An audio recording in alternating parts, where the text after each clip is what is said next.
You are just 5 simple hacks away from being a better leader instantly.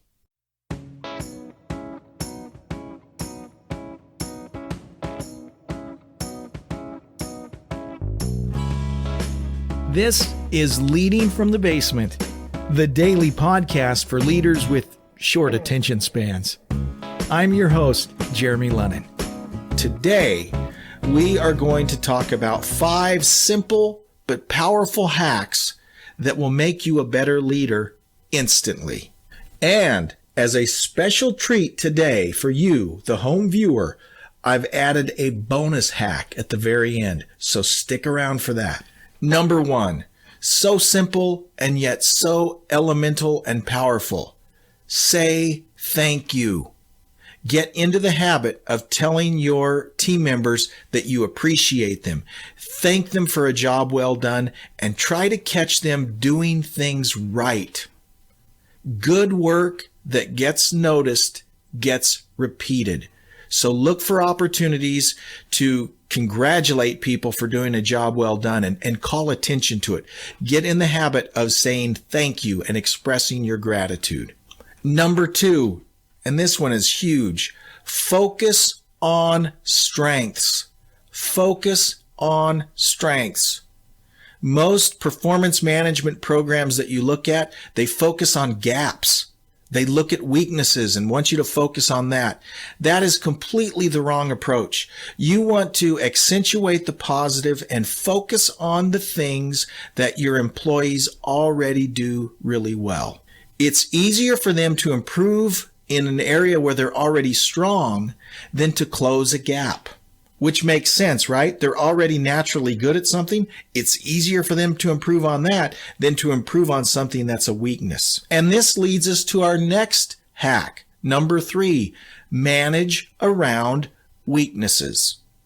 Again, the tendency is for us to focus on weaknesses and get people to work on that. Guys, here's the hard, cold fact. We all have weaknesses, and they will likely be a weakness our entire life. So do we want to waste time on focusing on those weaknesses, or do we want to focus on the positives that we can get even better at easily?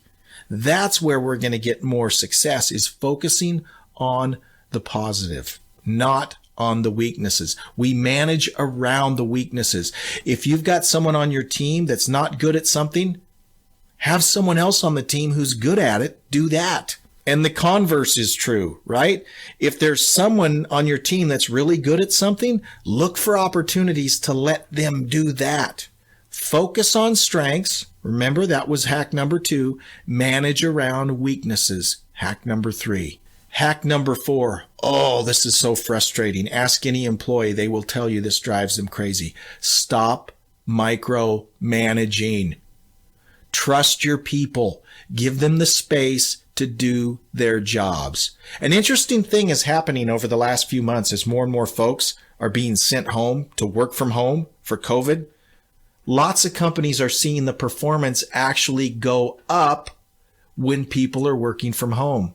They actually do a better job when someone's not looking over their shoulder the whole day, telling them what they're doing right or doing wrong. Stop micromanaging right now.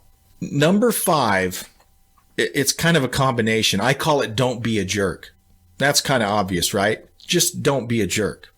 And what I want to add on to that is this idea that Stephen Covey used to always share, which was treat your employees the way you would want them to treat your very best customers. And here's the little bonus I promised you at the beginning. It's more of a mindset than a hack, but it's this. Your employees don't work for you. If you're a good leader, you'll realize that you work for them. They are your customer. And it goes back to number 5, right? Treat them the way you would want them to treat your very best customer, because in fact, they are your customer. These are very simple tips, but so powerful. And if you start doing these things right away, I guarantee you will notice a difference in the attitudes of those folks that report to you. I promise you that. Thanks for listening to Leading from the Basement. If you like what you heard, please subscribe, and we'll see you next time on Leading from the Basement.